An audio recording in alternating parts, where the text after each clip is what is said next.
Hey, what up, guys?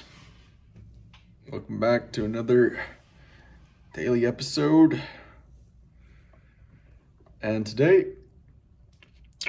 I just got done sending in my appeal for Google Ads. Spent like 2.5 hours today fixing up the landing page, getting it compliant, but that stuff's kind of boring, so what else can I talk about? Got some other work done. Had my math final today. School's done. Actually, school's not done. Math is done though. Well, yeah, what else did I do?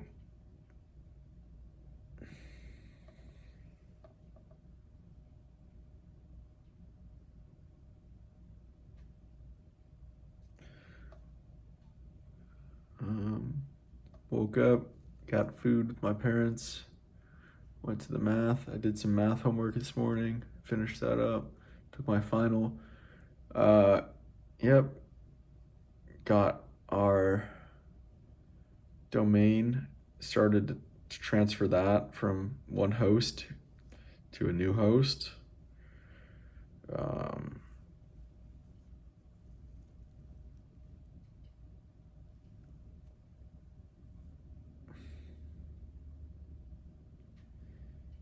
Working on getting more marketing materials from the manufacturers of the DRX 9000 Excite Medical. And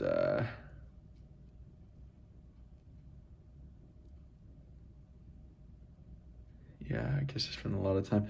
I finished listening to the Bezos Letters today. Those are good, or not those are, but it's a good book. Basically, a guy read all the Bezos shareholder letters when he was CEO, and then made a book about it. He basically found 14 principles in there. Some cool stuff, but yeah, Amazon's a great, very, very, very solid company. One of the most innovative companies. Like Bezos gets slept on. No one talks about Bezos. They talk about Steve Jobs or Elon Musk, but Bezos is a good entrepreneur, really good. It's pretty cool what he did with Amazon. It's pretty cool what he's doing with Blue Origin. I was always kind of a hater. Thought he was just kind of like, oh, he just did like something like it was because he had a good idea or something. But there's a lot of competitors in the e-commerce space, and he became the top dog, best e-commerce company, best retailer essentially in the world, biggest.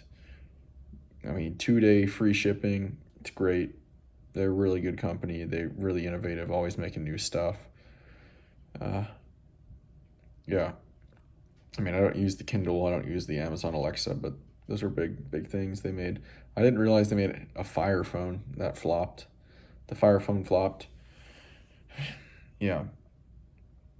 It's it's always day one, is what he said. Meaning, you know, maintaining innovation, always resourcefulness, frugality, stuff you do when you're a new startup. You wanted to keep that throughout the culture of Amazon forever.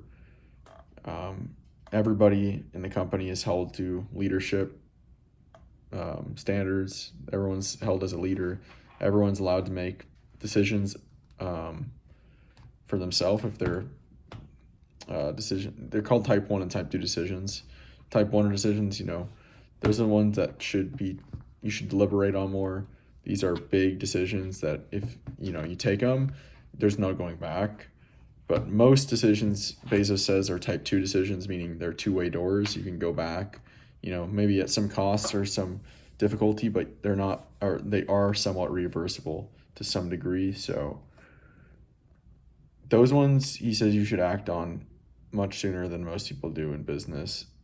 Probably with 70% of the information you wish you had. Make the decision, keep going. It will help you learn to correct mistakes quickly and identify mistakes quickly. But yeah, the whole thing of Amazon, their biggest thing, though, I think, is what the author called customer obsession. And it's obsessed with customer satisfaction and doing what's best for the customer. And that's like their lens of everything they do is through what's best for the customer, what's best for the customer. And employees are allowed to make decisions that go against protocols if it's in the best interest of the customer. So I think that's pretty cool. I mean, I've experienced that at Whole Foods where like a barcode is not working at self checkout, or like they didn't enter this new, some packaging's new or something, and they're like, well, you can just have it for free. I've had multiple of those scenarios at Whole Foods where they'll just give you stuff for free if like their machine isn't working. It's like, wow, there it is in action. I feel like that's an Amazon thing. I don't know if Whole Foods would have done that before. I don't even know if Whole Foods had self checkout before Amazon bought them. So probably not, because Amazon knows people don't want to wait in lines, and they'll take losses from theft and stuff in order to improve the overall quality of the customer experience. So it's pretty cool. I think it's pretty cool. Their whole company, they're really intentional and really rigorous, restrictive about who they hire. I also thought it was pretty cool. They offer, it's called like offer to quit every year. At the end of the year, they offer like I think it's $2,000 for your first year and increase by $1,000 per year up to 5K. They'll offer you that much to quit, and they basically say we don't want you to take the money, but we don't want you here if you don't want to be here. So it's a cool thing. You only want people that want to be there long term. Bezos is focused on long term. Yeah, what's best for the long term of the company.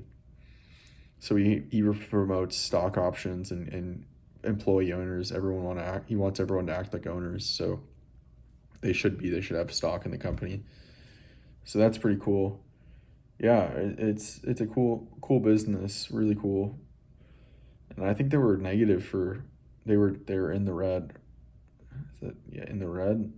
They were not profitable for many years, and they survived through the .com crash, right? The bubble and the crash.